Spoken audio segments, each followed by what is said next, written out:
Yang mana menurut gue pribadi Arsenal udah nggak ada harapan sih. Title race-nya Arsenal udah berakhir menurut gue. Peringkat 2 udah jauh, udah harapan.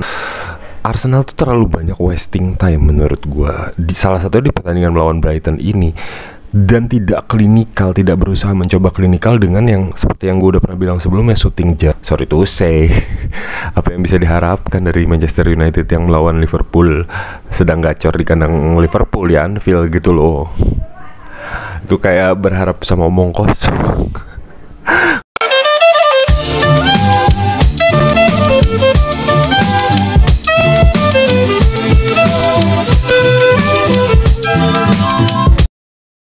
Halo guys, balik lagi di konten Only Gunners dalam aduh batuk dikit. Balik lagi di konten Only Gunners dalam review matchday ke-20 Premier League antara Brighton versus Arsenal FC, tim kesayangan kita semua. Apalagi yang bisa dikatakan, gue agak lemes bikinnya. Buat teman-teman yang nonton pertandingan tadi malam, di matchday ke-20 ini Arsenal dengan sangat menyebalkannya berakhir dengan skor, pertandingan Arsenal kali ini berakhir dengan skor 1-1 melawan Brighton. Tapi sebelum kita bahas review match pertandingan tadi malam, gue mau ada beberapa pesan yang mau gue bilang ke teman-teman semua. Pertama, terima kasih banyak untuk supportnya buat teman-teman yang udah nonton konten Only Gunners ini. Di dua video terakhir mengalami azan bentar. Ya, balik lagi tadi azannya udah berhenti. Di dua video terakhir mengalami tiba-tiba lonjakan yang signifikan banget dari sisi view. Padahal jumlah subscriber nggak sebanyak view gitu loh, sampai 1000 lebih. Dan buat gue yang menjalani YouTube sudah hampir 5 tahun ini, terus kemudian memulai lagi dengan konten Only Gunners dan berusaha konsisten dengan material yang seadanya, gue mau bilang terima kasih banyak atas supportnya. Semoga kedepannya bisa makin banyak memberi manfaat buat teman-teman Gunners khususnya, terus buat keseruan, fun, lalu bisa nambah subscriber. Lalu yaitu untuk beberapa kritik soal audio segala macam yang masih seadanya, gue sadar betul juga. Jadi semoga kedepannya kalau konten ini makin maju, makin bisa menghasilkan, bisa membeli support perangkat yang lebih mumpuni gitu loh untuk kedepannya. Jadi jangan lupa like, subscribe, dan komen. Oke, jadi langsung aja kita bahas bagaimana jalannya pertandingan tadi malam antara Brighton dan Arsenal FC yang hasil seri ke-7 musim ini, yang mana menurut gue pribadi Arsenal udah nggak ada harapan sih. Title race-nya Arsenal udah berakhir menurut gue. Peringkat 2 udah jauh, udah harapan paling bisa masuk akal buat gue sekarang ini. Karena pertama, bedanya udah 7 poin sama Liverpool. Lalu Liverpool masih punya 2 pertandingan sisa yang kalau menang semua bedanya jadi 11-12 gitu. Apalagi Liverpool nanti malam lawannya MU. Sorry to say, apa yang bisa diharapkan dari Manchester United yang melawan Liverpool sedang gacor di kandang Liverpool ya, Anfield gitu loh. Itu kayak berharap sama omong kosong. Gak bisa ngarepin MU ngalahin Liverpool. Tapi kalau sampai MU menang ya mungkin masih ada kans Arsenal lah. Tapi selebihnya ya susah menurut gua gitu loh.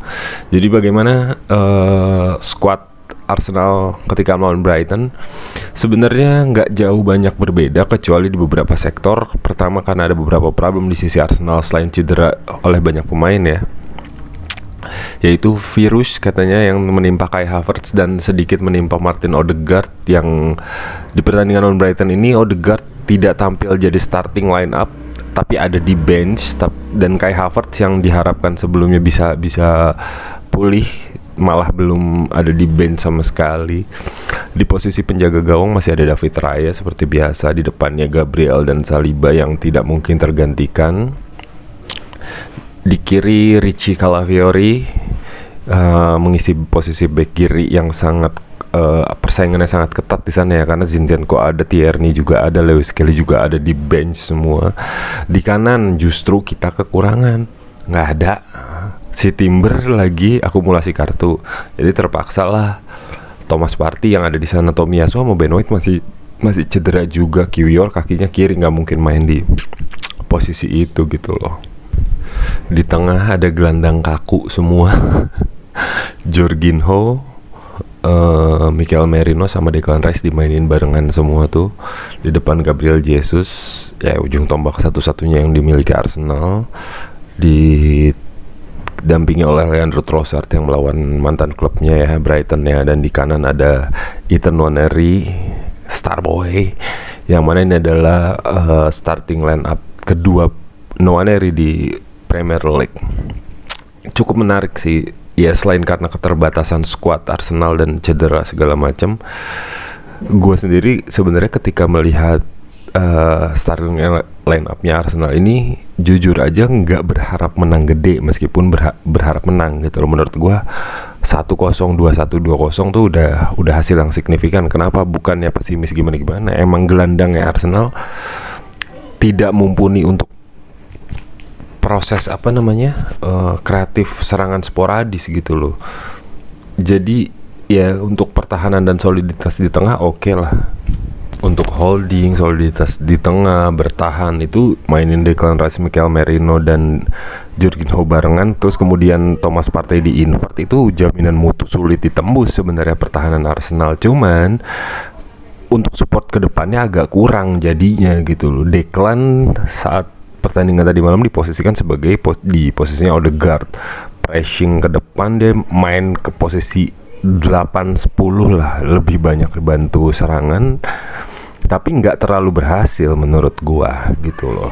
Satu kredit tersendiri buat Ethan Nwaneri yang memainkan laga kedua sebagai starting di Premier League kali ini. Menurut gua Starboy banget sih untuk anak umur 17 tahun, dan dia beradaptasi dengan sangat baik, mengisi posisinya Bukayo Saka yang bukan posisi aslinya.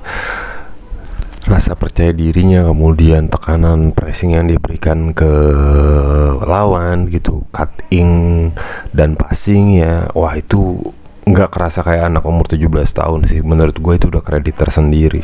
Cuman ya itu, di pertandingan ini menurut gua adalah salah satu pertandingan yang agak mengecewakan ya.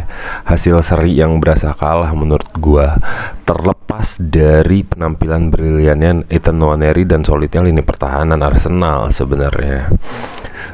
Secara umum pertandingan ini Arsenal tuh udah tim kayak tim SSB terlatih, dan maksudnya secara taktikal tuh sangat-sangat kelihatan rapih banget. Arsenal tuh rapih banget dalam memainkan pola serangannya. Dia tuh terlihat sangat tertata dan rapih banget. Bahkan menurut gue sendiri cenderung membosankan sih, meskipun ya udah ya, sebagai penggemar Arsenal yang berharap Arsenal juara, kalau itu jalan yang terbaik untuk meraih hasil yang maksimal, gue nggak peduli ya.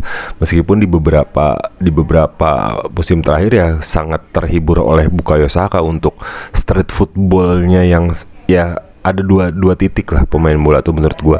Ada yang tipikal street footballer, kayak yang skillnya tuh mengalahkan taktikal gitu loh, yang even dia sendirian bahkan bisa bikin gol. Pemain-pemain seperti itu kayak Bukayo Saka, yang bukan berarti nggak bisa main tim, bisa, tapi beberapa momen street football yang dia keluarin tuh membantu tim dan sangat dan entertaining gitu loh. Bukayo Saka, Lionel Messi, mungkin Anthony kalau misalnya di MU, kalau misalnya dia works, mungkin akan seperti itu loh. Cole Palmer atau di Manchester City gitu, Raphinha, Lamine Yamal di Barcelona, Vinicius, Jude Bellingham di Real Madrid. Pemain-pemain yang emang punya kapasitas mengubah hasil pertandingan seorang diri. Menurut gua itu adalah faktor hiburan sepak bola saat ini. Kalau dulu tuh zamannya Ronaldinho, Thierry Henry, itu sepak bolanya ada taktiknya, tapi 50-50 lah, kebebasan bermain 50% taktikal, 50%. Tapi kalau sekarang di sepak bola modern, taktikal tuh udah kayak 80% gitu loh. Dan Arsenal kelihatan banget di pola itu gitu loh. Nah, Ethan Nwaneri menyajikan itu menggantikan Bukayo Saka tadi malam. Cuman balik lagi karena komposisi dan udah apa namanya tiap hari kayak gitu ya di minggu ke minggu Arsenal jadi kelihatan banget kalau nonton di layar kaca sih, dan langsung full gitu nontonnya. Menurut gua kayak gitu. Dan secara statistik ketika Arsenal main dengan pola seperti itu memang sulit dikalahkan gitu.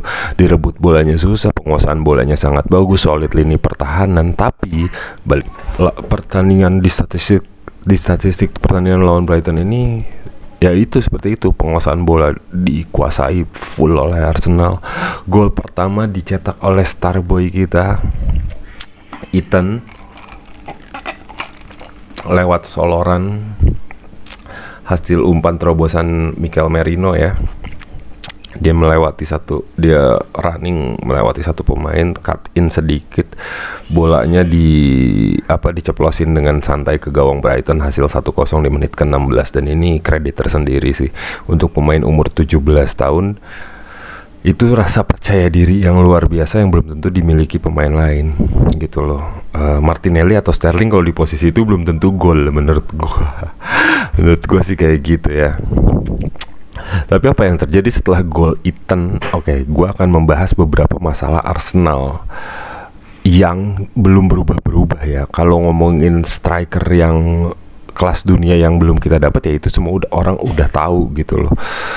Arsenal tuh terlalu banyak wasting time menurut gua. Salah satu di pertandingan melawan Brighton ini, dan tidak klinikal, tidak berusaha mencoba klinikal dengan yang seperti yang gue udah pernah bilang sebelumnya, syuting jarak jauh, terus melakukan, ketika lu udah nguasai bola banyak di dekat kotak penalti lawan, minimal kalau nggak tembus tuh lu shoot aja gitu loh.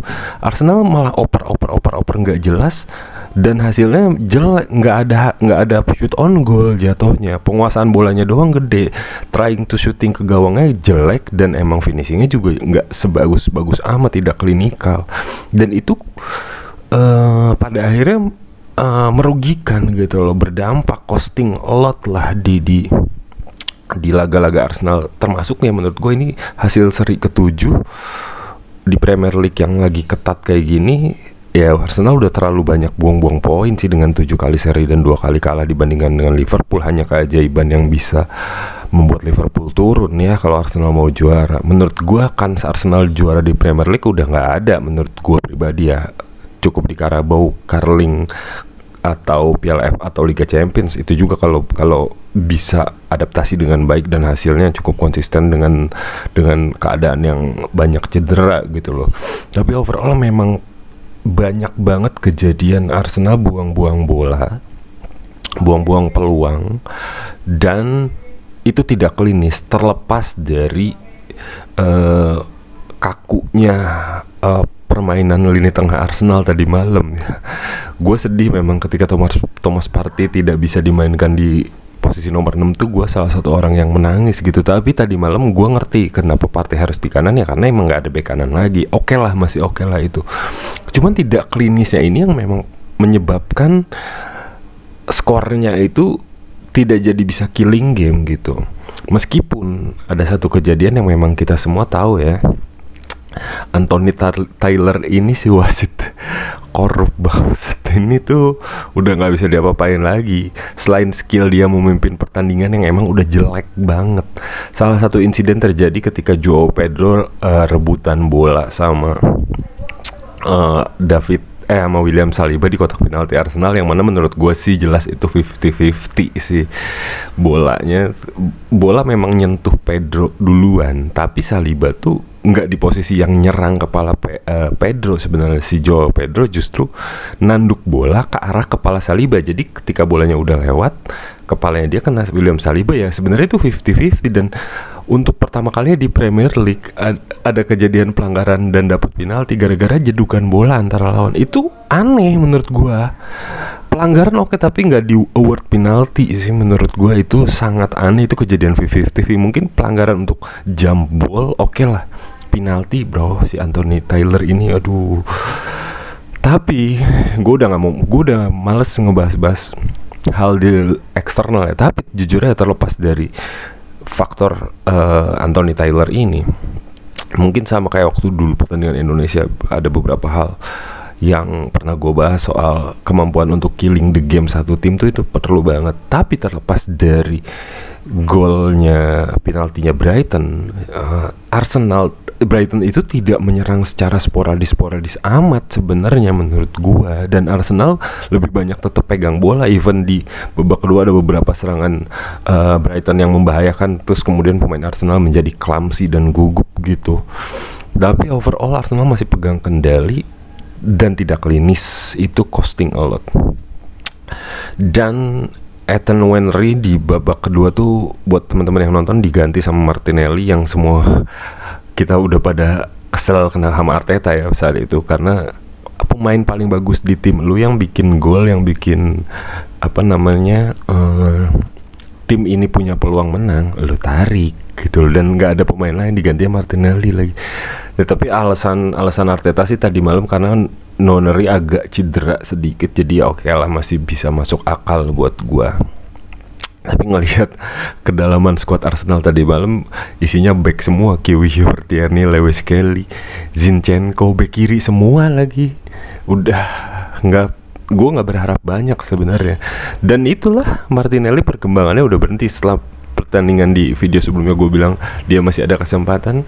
Ya tadi malam nggak bisa ngapa-ngapain juga ya menurut gue. Lalu ya itu soal kebanyakan buang-buang waktu. Salah satunya Nwaneri diganjar kartu kuning oleh wasit karena terlalu banyak buang-buang waktu dalam taking corner. Dan tidak soal Nwaneri doang sebenarnya, banyak ketika Arsenal di 10 menit terakhir plus injury time, banyak banget peluang Arsenal yang sebenarnya lu bisa ngapain kayak gitu, lu shoot atau menghasilkan corner atau gimana.